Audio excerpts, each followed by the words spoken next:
नमस्कार दोस्तों, आपका स्वागत है सरकारी ज्ञान फॉर यू में। दोस्तों, जब से सुप्रीम कोर्ट का उज्ज्वला वाले प्रश्न पर फैसला आया है, तब से बहुत सारे छात्र बहुत परेशान हैं और वाकई में उनका परेशान होना भी जायज़ है।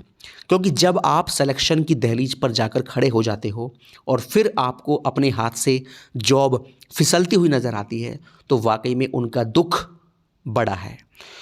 दोस्तों, इसको लेकर मैं एक छात्र का कमेंट आपको दिखाने वाला हूं। देखिए, ये कमेंट है इनका। सर, मेरे लेखपाल में 78.50 थे, लेकिन अब 1.25 नंबर कम होकर 77.25 रह गए हैं। मैं पहले से ही बाउंड्री पर था और अब तो बिल्कुल बर्बाद हो गया। अब मेरे पास आत्महत्या करने के अलावा कुछ नहीं बचा है। क्या करूं सर? बहुत परेशान हूं।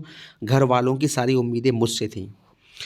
देखिए, सबसे पहली बात तो जो आपने शब्द बोला है, इस शब्द को आप कभी भी इस्तेमाल ना करें, क्योंकि नौकरी जो है ना, वो लाइफ से बड़ी नहीं है, लाइफ सबसे बड़ी है। अरे ये नहीं तो कुछ और सही, आपने इतना स्कोर किया तो जाहिर सी बात है आप में इतना दिमाग तो है कि आप कहीं भी जाकर किसी स्कूल में पढ़ा सकते हैं और अपनी लाइफ को चला सकते हैं।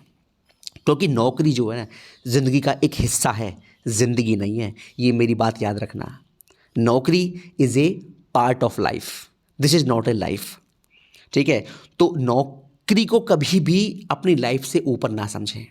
ठीक है? लाइफ आपकी पहले है और नौकरी बाद में है ना? नौकरियां आती जाती रहेंगी। ये नहीं तो प्राइवेट नौकरी मिल जाएगी, कहीं आप स्कूल में पढ़ा लो, कुछ भी कर लोगे, लेकिन इस शब्द का कभी भी इस्तेमाल मत करना। ठीक है? अब देखिए, ये समस्या हुई है बहुत छात्रों के साथ और काफ़ी छात्र परेशान है इस चीज़ को लेकर जो बाउंड्री पर थे। और वाकई में 78.50 पर आपका सिलेक्शन मेरे हिसाब से हो जाता है ना, या फिर आप कुछ बाउंड्री पे थे, लेकिन अब जो है 1.25 आपके कम हो गए, अब आप इतने पर रह गए। तो देखिए, इतने पर तो सिलेक्शन होना मुश्किल है वाकई में, ये आप भी जानते हैं अच्छे तरीके से। बाकी देखिए, मैं तो इतना कहना चाहता हूँ अगर आपके साथ ये हुआ है तो देखिए, अब इसमें हम कुछ नहीं कर सकते।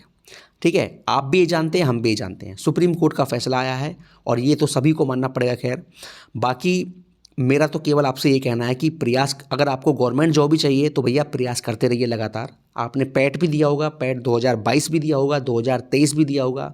22 के आधार पर आपका और एग्ज़ाम भी होंगे, वीपीओ एग्ज़ाम भी होगा, जूनियर असिस्टेंट वाला एग्ज़ाम भी होगा, तो आप उनमें पढ़ाई करिए। ठीक है ना? और इस बार मेहनत इतनी कीजिए जो बाउंड्री पर आने का मौका ही ना मिले। आपका सिलेक्शन उस दिन तय हो जाए जिस दिन आप एग्ज़ाम देकर आओ। मतलब एग्ज़ाम ऐसा दे दो जो आपको परिणाम देखने की आवश्यकता ही ना पड़े। मेरा तो कहना केवल इतना है, बाउंड्री पर हो, दर्द होता है, मानता हूँ, समझ सकता हूँ, काफ़ी छात्र ऐसे हैं, लेकिन इसमें तो ना आप कुछ कर सकते हो ना हम कुछ कर सकते हैं, है ना? आप भी जानते हैं, हम भी जानते हैं। बाकी मेरा केवल कहना है कि आप लगातार पढ़ाई करते रहिए, मेहनत करते रहिए और जो भी आपका एग्ज़ाम आए उसमें आप लगे रहिए। ठीक है ना?